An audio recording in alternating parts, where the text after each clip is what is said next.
நம்ம நாட்டுல நடந்துட்டு இருக்கிற மிகப்பெரிய ஒரு ஸ்கேமை பத்தி தான் இந்த வீடியோல சொல்ல போறேன். அநேகமானவர்கள் இது ஸ்கேம்ன்றே தெரியாம இந்த ஸ்கேம்ல இன்வால்வ் ஆயிருக்கீங்க. சிலாக்கள் இது ஸ்கேம்டு தெரியாம இந்த ஸ்கேம்ல இன்வால்வ் ஆயிருக்கீங்க. சிலாக்கள் பாத்தீங்கன்னு சொன்னா இந்த ஸ்கேம்டு தெரிஞ்சும் இதுல இன்வால்வ் ஆயிருக்கீங்க. இந்த வீடியோல பாத்தீங்கன்னு சொன்னா இந்த ஸ்கேம்டா என்ன, இந்த ஸ்கேம்ல யாரெல்லாம் இன்வால்வ் ஆயிருக்கீங்க, அப்படி நீங்க இன்வால்வ் ஆயிருப்பீங்கன்னு சொன்னா இதுக்குரிய சொல்யூஷன் ஏதாவது இருக்கா இந்த ஸ்கேம்ல இருந்து வெளியே வரதுக்கு. பிளஸ் நீங்க இன்னும் இந்த ஸ்கேம்ல இன்வால்வ் ஆகலன்னு சொன்னா இதுக்குரிய ஆப்ஷனல் என்ன, இந்த ஸ்கேம்ல எதிர்காலத்துல மாட்டாம இருக்கிறதுக்குரிய எல்லா விஷயமான விடயங்களையும் இந்த வீடியோவில் நான் சொல்றேன். ஸோ வீடியோ வந்து ஃபுல்லா பாருங்க. பிளஸ் இந்த வீடியோட எண்டில் இந்த ஸ்கேமுக்குரிய சொல்யூஷனையும் சொல்லியிருக்கேன். ஸோ இந்த வீடியோவை ஃபுல்லா பாருங்க. ஓகே, இந்த ஸ்கேமை பார்த்தீங்கன்னு சொன்னால் மில்லியன்ஸ்லையோ பில்லியன்ஸ்லையோ நடக்கிற ஸ்கேம் இல்லை. இந்த ஸ்கேம்ட டோட்டல் மார்க்கெட் கேப் பார்த்தீங்கன்னு சொன்னால் 27 trillion, D with the trillion. இப்போ 27ஓட நின்றுமான்னு பார்த்தீங்கன்னு சொன்னால் 27ஓட நிக்கல. ஏன்னு சொன்னால் இதுக்கு சப்ளை கேப்பை இருக்காது. சப்ளை கேப்பை இல்லாமல் கண்டினியூஸாக இந்த ஸ்கேம் வெளியில் வந்துகிட்டே இருக்கு. ஸோ இப்போ கரண்ட்டாக இதில் மார்க்கெட் கேப் பார்த்தீங்கன்னு சொன்னால் 27 ட்ரில்லியன். இந்த ஸ்கேமை ரன் பண்ணுற யாருன்னு பார்த்தீங்கன்னு சொன்னால் ஒரே ஒரு நோட் மட்டும் ரன் பண்ணுறாங்க. இப்போ அதை தவிர வேற யாருமே ரன் பண்ணலை. ஸோ இது பார்த்தீங்கன்னு சொன்னால் ஒரு சென்ட்ரல் ஒரு அத்தாரிட்டி மூலமா ரன் ஆயிட்டு இருக்குது. அவங்க நினைச்சா என்ன வேணாலும் பண்ணலாம். இந்த 27 ட்ரில்லியன் 47 ட்ரில்லியன் மாற்றலாம், என்ன வேணும்னாலும் அவங்க பண்ணலாம். ஏன்டா ஒரு நோட்டுற கண்ட்ரோல்ல இந்த ஸ்கேம் நடந்துட்டு இருக்குது. அடுத்தது இந்த 27 ட்ரில்லியன் சப்ளைல 25% சப்ளை பார்த்தீங்கன்னு சொன்னா கடைசி 6 மந்த்ல வந்திருக்குது. எல்லாருமே சொல்லுவாங்க இந்த டொச் காயின், ஷிபாயினு, இது மாதிரியான பெப்பே போன்ற ஃபேக் காயின்கள், அதாவது மீம் காயின்கள் எல்லாம் இன்வெஸ்ட் பண்ணப்படாது, மீம் காயின்கள்லாம் தப்பான விஷயம், மீம் காயின்ல இன்வெஸ்ட் பண்றாங்கலாம் லொஸ்ட் ஆகுறேன்னு சொல்லி நிறைய பேர் சொல்லுவாங்க. ஆனா அப்படி சொல்றாக்கள் கூட இந்த ஃபேக் காயின்ல இன்வெஸ்ட் பண்ணி கண்டினியூஸா அவங்க இன்வெஸ்ட் பண்ண பணத்தை கண்டினியூஸா இன்ஃபிளேஷனுங்கிற பேர்ல லொஸ் பண்ணிட்டு இருக்காங்க. ஆனா யாருக்குமே அதை பத்தி திரும்பி பார்க்கணும், அதை பத்தி என்ன விஷயம் சொல்லி ஆராயணும்னு சொல்லி எந்த விதமான கரிசனையும் இல்லை. ஏன்னா அவங்க இதை ரன் பண்ற அந்த ஒரு நோட நம்பிட்டு இருக்காங்க. அடுத்தது இந்த ஃபுல் சப்ளைல 30% சப்ளையை ஜஸ்ட் 1% ஆட்கள் ஹோல்ட் பண்றாங்க. அதாவது இந்த டோட்டல் 27 ட்ரில்லியன்ல 30% பணத்தை இந்த 1% ஓன் பண்றாங்க. ஓகே, அநேகமானவர்கள் வழங்கிட்டீங்கன்னா என்ன ஸ்கேமை பத்தி கேட்கன்னு சொல்லி, அதுதான் இந்த நீங்க நான் எல்லாரும் பாவிச்சிட்டு இருக்கிற இந்த யூஎஸ் ஃபேக் டாலர்ஸ். என்ன யூஎஸ் டாலர் ஃபேக் டாலருங்க? அது கவர்மெண்ட் கரன்சி, கவர்மெண்ட் தானே அதுக்கு ரெகுலேட் பண்றாங்க, அது இதுன்னு சொல்லி நீங்க சொல்றதுக்கு முதல் நான் சொன்ன விஷயங்களை திரும்ப யோசிச்சு பாருங்க. இதுல சப்ளை பாத்தீங்கன்னு சொன்னா இப்ப கரண்டா மார்க்கெட் சப்ளை 27 ட்ரில்லியன். இதுக்கு ஏதாவது பேக்கிங் அப் இருக்கு? அந்த 27 ட்ரில்லியன் இப்ப மார்க்கெட்ல கரண்டா நம்ம எல்லாரோட கையிலையும் புழக்கத்துல இருக்கிற இதுக்கு ஏதாவது பேக்கப் இருக்கான்னு சொல்லி பாப்பீங்கன்னு சொன்னா ஒரு பேக்கப்பும் இல்லை. 1971 முதல் பாத்தீங்கன்னு சொன்னா கோல்ட அவங்க ட்ரெஷரியில வச்சு தான் இந்த ஃபேக் பேப்பர் கரன்சியில், அந்த டைம்ல இது ஃபேக்கா இல்ல, அந்த டைம்ல பேப்பர் கரன்சியில பிரிண்ட் பண்ணிட்டு இருந்தாங்க. அதுக்கப்புறம் 1971 அவங்களால அதிகளவான பணத்தை பிரிண்ட் பண்ண முடியலைங்கிற காரணத்தால என்ன பண்ணாங்கன்னு சொன்னா அந்த பேக்கப்பை எடுத்து விட்டுட்டு அவங்க நினைச்ச மாதிரி கவர்மெண்ட் ட்ரஸ்ட்களை வச்சு பிரிண்ட் பண்ண ஆரம்பிச்சாங்க. அப்படி 1971 ஆரம்பிச்ச இந்த பிரமிட் ஸ்கீம் பாத்தீங்கன்னு சொன்னா இன்றைக்கு வரைக்கும் நம்ம எல்லாருக்குள்ளாலையும் இது நடந்துட்டு இருக்குது. இன்னும் இது ஒரு பிரமிட் ஸ்கீம்னு சொல்லின ஒரு போதிய அளவான அறிவு கூட இல்லாமல் நம்ம எல்லாருமே இதுல இன்வால்வ் ஆகி பாவிச்சிட்டு இருக்கிறோம். ஸோ ஓகே, இவ்வளோ காலத்துக்கு இது ஒரு ஸ்கேம்டு தெரியாமல் நீங்கள் இதில் இன்வால்வ் ஆகிட்டீங்க, பிரச்சனை இல்லை. ஸோ இதுக்கு இந்த ஸ்கேம்ல இருந்து வெளியில் வாரத்துக்கு ஏதாவது சொல்யூஷன் இருக்குமான்னு சொல்லி நீங்கள் கேட்பீங்கன்னு சொன்னால் எனக்கு தெரிஞ்ச வரைக்கும் இப்போதைக்கு ஒரே ஒரு சொல்யூஷன் மட்டும்தான் இருக்குது, அதுதான் பிட்காயின்.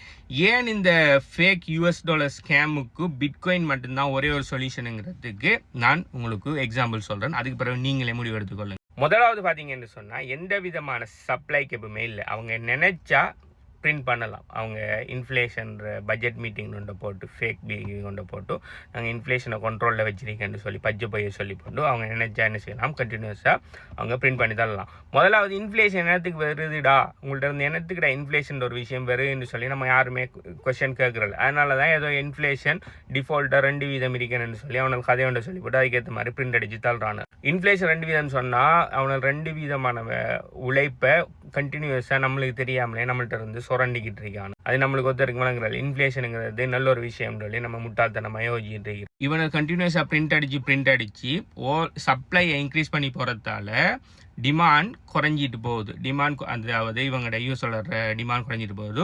இப்போ உதாரணத்துக்கு ஒரு 5 வருஷத்துக்கு முதல் $100 நீங்கள் வாங்கின பொருள் இன்றைக்கு அதே $100 வாங்கலாமான்னு சொன்னால் இல்லை, இன்னொரு 5 வருஷத்துக்கு பிறகு அதை விட குறைஞ்ச பொருளை தான் வாங்கலாம். அது காரணம் என்னன்னு சொன்னால் இவங்க கண்டினியூஸாக சப்ளை இன்க்ரீஸ் பண்ணிட்டு இருக்காங்க. ஆனால் பிட்காயினுக்கு பார்த்தீங்க சொன்னால் ஃபிக்ஸ் சப்ளை. உலகத்துக்கு 21 மில்லியன் பிட்காயின் தான் வரதுக்கு இருக்குது. 21 மில்லியனை தாண்டி எக்ஸ்ட்ராவாக ஒரு பிட்காயின் கூட வராது. இப்போ பிட்காயின் சப்ளை ஃபிக்ஸ்டுங்கிறதால அது ஒரு தனிநபர் கண்ட்ரோல் இல்லாமல் உலகம் பூரா இருக்கிற இண்டிபெண்ட் மைனிங் நோட்ஸ் சொல்கிற உதவியோட ரன் பண்ணிட்டு இருக்கிறதால ஒரு தனிப்பட்ட நபர் நினைச்சாலோ அப்படி ஒரு தனி கவர்மெண்ட் நினைச்சாலோ அப்படி ஒரு தனி நாடு நினைச்சாலோ அதோட சப்ளையை கூட்டவோ குறைக்கவோ இயலாம். அதில் எது நான் பிள்ளையான விஷயம் செய்யலாம், எது நான் இது டபுள் டிரான்சாக்ஷன் டபுள் ஸ்பெண்டிங் செய்யலாம், ஃபேக் பண்ணலாம், எதுவுமே செய்யலாம். அதெல்லாம் செய்கிறதுக்கு பயங்கரமாக ட்ரை பண்ணினாங்க. ஆனால் 14 வருஷமாக பிட்காயினில் அது எதுவுமே செய்யலாமல் தான் இருக்குது. பிட்காயின் இன்றைக்கு வரைக்கும் எந்த விதமான ஒரு பிரச்சனையும் இல்லாமல் ரன் ஆகிட்டு இருக்குது. எல்லாத்தையுமே தடுத்து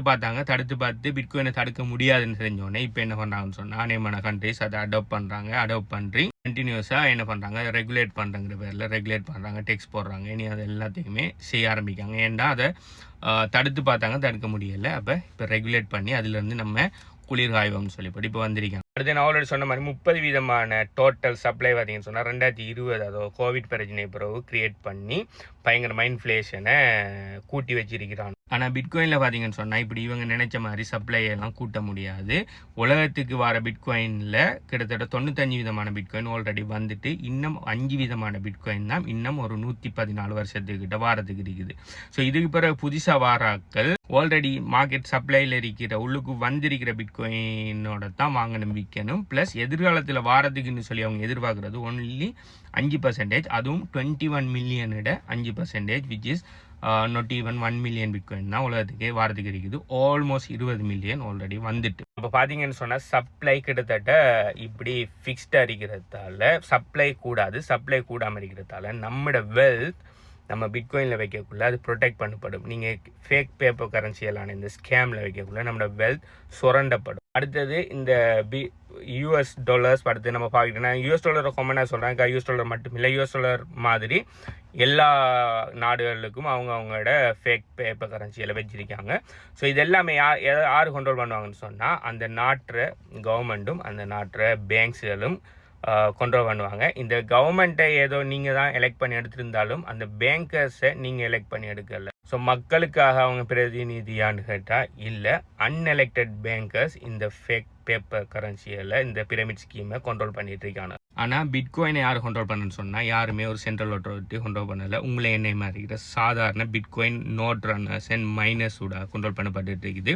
பிட்காயினில் ஏதாவது மாற்றம் கொண்டு வரணும்னு நினைச்சாலோ பிட்காயினில் ஏதாவது சேஞ்ச் பண்ண நினைச்சாலோ உலகம் பூரா இருக்கிற இண்டிபெண்ட் மைனிங் நெட்வொர்க்ஸ் அவங்க உலகம் பூரா பறந்துருக்காங்க, எல்லா நாட்டிலையும் இருக்காங்க. அவங்களோட 51 அதாவது மோர் தென் 50% அப்ரூவல் எடுத்தால் மட்டும்தான் பிட்காயினில் ஏதாவது மாற்றத்தை கொண்டு வரலாம். ஸோ இதமான ஸ்டூப்பிடான முடிவுகள் இன்னும் பிரிண்ட் அடித்து இது செய்வோம், என்ன சப்ளையை கூட்டுவோம், அடுத்தது இப்படி மோசமான விஷயங்கள் செய்வோம்னு சொல்லி ஒரு தனிப்பட்ட ஒரு குரூப் ஒன்று நினைக்கக்குள்ள அதை நடத்தலாம். ஆனால் உலகம் பூரா இருக்கிற மைனர்ஸ்களில் தப்பான விஷயம் ஒன்றுக்கு கன்வின்ஸ் பண்ணுறேங்கிறது முடியாத காரியம். அதனால தான் 14 வருஷமாக பிட்காயினை யாராலையுமே ஒன்றையும் கலெக்ட் இல்லாமல் இருக்குது. ஓகே, ஆல்ரெடி அந்த ஸ்கேமில் நீங்கள் இன்வால்வ் ஆகிருப்பீங்கன்னு சொன்னால் உங்களுக்கு இருக்கிற ஒரே ஒரு சொல்யூஷன் பார்த்தீங்கன்னு சொன்னால் உங்களால் எவ்வளோக்கு எழுபோ அவ்வளோக்கு பிட்காயினை வாங்கி அதை ஹோல்ட் பண்ணுங்கள்.